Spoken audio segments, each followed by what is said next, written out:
Sometimes an idea succeeds, sometimes it fails, and more often than not, it does nothing.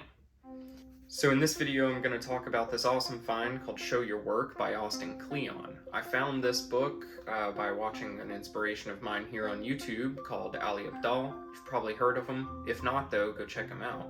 This book is written for those of us who are into creative work and maybe hate self-promotion. Maybe you're just starting out with a new blog or a new YouTube channel and you keep coming up with excuses to back down at the last minute every time. We back down from this challenge of sharing our creative work for any number of reasons. I know for me, it's always been something like, I don't have anything meaningful to say, I can't be original.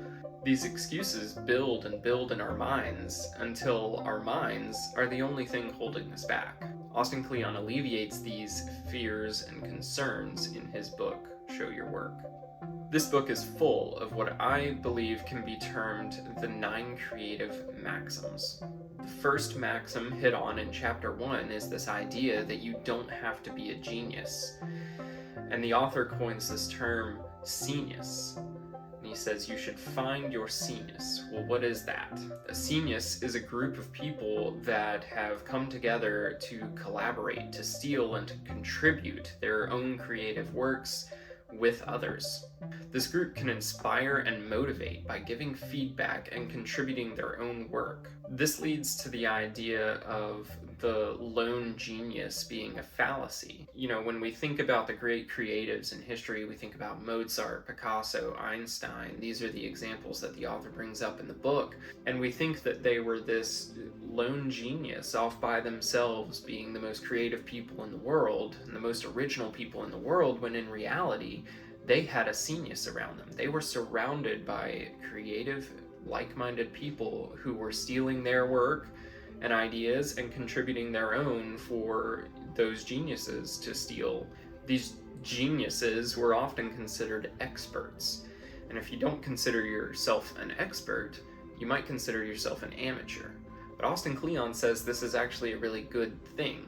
C.S. Lewis once said, "The fellow pupil can help more than the master because he knows less.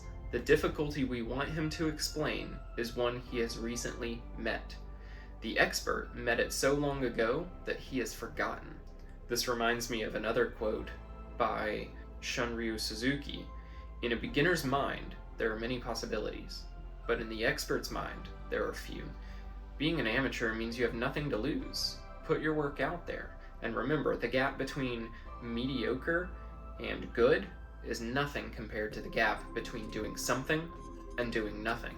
Kleon says, don't worry about being original, especially not at first. Use your inspirations to create your content.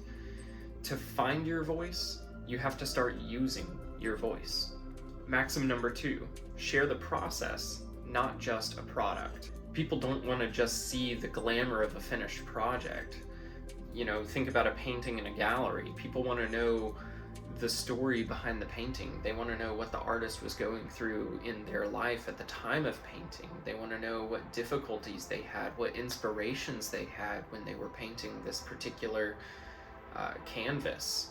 Keep this in mind when you're doing your own work. If you run a business, maybe start a blog about the behind the scenes, the ins and outs of how you're running that business.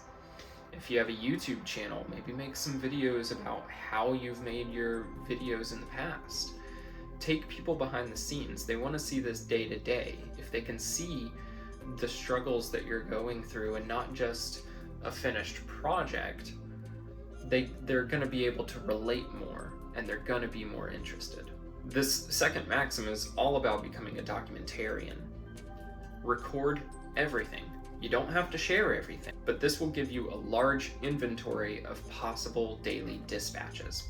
This leads us to the third maxim, share something small every day. This is called a daily dispatch. Don't worry if you're near the beginning of your project and don't have anything to show, or you need to be secretive about your project and for any reason. Share your inspirations. Share the work of those that you are admiring. Kleon likes to emphasize that we shouldn't worry about posting great daily dispatches every day. 90% of what we post is going to be pure crap, but that's great. Remember to not let this daily dispatch get in the way of actually getting the project done. This daily dispatch does not have to take a lot of time out of your day. Another useful tip for these daily dispatches is to be picky about what you share to an extent.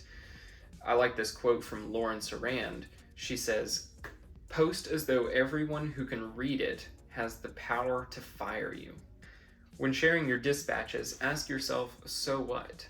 This test is composed of asking yourself 3 questions. Is this helpful? Is this entertaining? And am I comfortable with my boss or mom seeing this? Austin points out in the book that a lot of the chapters in this book started out as daily dispatches in the form of tweets. From tweets, he took them to blog posts, and from blog posts, he took them to chapter ideas. This emphasizes the fact that these daily dispatches over a longer period of time can actually enhance the final project. When talking about this creative maxim, Austin really wants to emphasize the fact that everyone should buy their name domain, start a blog, and start sharing. Maxim number 4, open up your cabinet of curiosities. The idea behind this entire chapter, this entire maxim, is very simple. Share what inspires you. We already touched a little bit on this when we talked about daily dispatches. But this chapter emphasizes sharing the work of others that have given you inspiration or motivation, and be sure to attribute it. If you're posting something online that's heavily influenced by someone else's work, make sure you post a link to the original work that inspired you. Maxim number 5, tell good stories. This is another very straightforward maxim. In fact, the first section title in this chapter is Work Doesn't Speak for Itself. This is the idea that Rachel Sussman talked about when she's quoted saying, "Personal stories can make the complex more tangible." Austin here talks about 2 paintings in an art gallery that are identical. You can get as close as you want, and all the brushstrokes are the same. And you sit here and you're admiring both art pieces, but you're curious about why there are 2 identical pieces of art next to each other in an art gallery. You ask the curator to explain, and she says, the painting on the left was done as an artist was dying years ago, and the painting on the right is a copy made by an art student at the local college last week. Which of the paintings do you admire more now? I'm willing to bet it's the one painted by a dying artist and not a copy. Maxim number 6, teach what you know. Share your trade secrets with people so that they can learn from them. We all start out as amateurs. We should feel an obligation to share what we have learned. Kathy Sierra is quoted here saying, "Make people better at something they want to be better at." We cannot do this unless we share how we got to where we are with the world.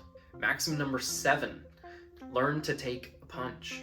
As you put your work out into the world, there is going to be criticism. This maxim teaches us that we need to learn to not take criticism so personally. Austin lists 5 tips for handling this type of toxic criticism. Relax and breathe. No one ever died from a bad review. Strengthen your neck. To take a punch well, you have to get punched a lot, so keep putting work out there. Roll with the punches. Control your response to criticism. Austin notes here that it might even be fun to push the element that got criticized the most even further. Protect your vulnerable ideas. Don't share work if it's too close to your heart, but remember there is a balance here. Colin Marshall is quoted here saying, "Compulsive avoidance of embarrassment is a form of suicide." Keep your balance. Know when criticism is constructive or destructive, and listen to the right kind. This takes practice. I like this quote by the author's wife. She says, "If someone takes a dump on your carpet, you don't let it sit there." Austin took this to mean, deleting nasty comments on your work is perfectly fine. Even disabling comments. We can do that on YouTube and many other platforms. Not everyone gets to voice their opinion at an art gallery, so why should they online? If they want to talk about your work, they can do so on their own platform. Maxim number 8. It's okay to sell out. Even the Renaissance had to be funded.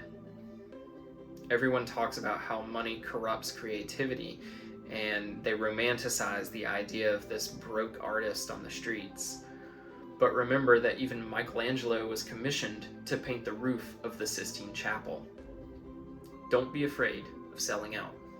Maxim number 9. Stick around. The successful people are often the ones that stick around long enough to get some traction. Be patient and do what you do for the love of it, not for a quick buck. This also leads into this last idea I'll cover of the chain-smoking projects. Don't wait for feedback on one project you've just posted before starting the next one. Keep the momentum of a finished project going and just keep putting work out there. This has been a review of Austin Kleon's Show Your Work. I hope you liked this video. If you did, leave a like and subscribe for more. Leave a comment, give me some feedback. That's what this whole thing is about. Sharing our work, getting feedback, contributing, and stealing. So thanks for watching, and I'll see you in the next video.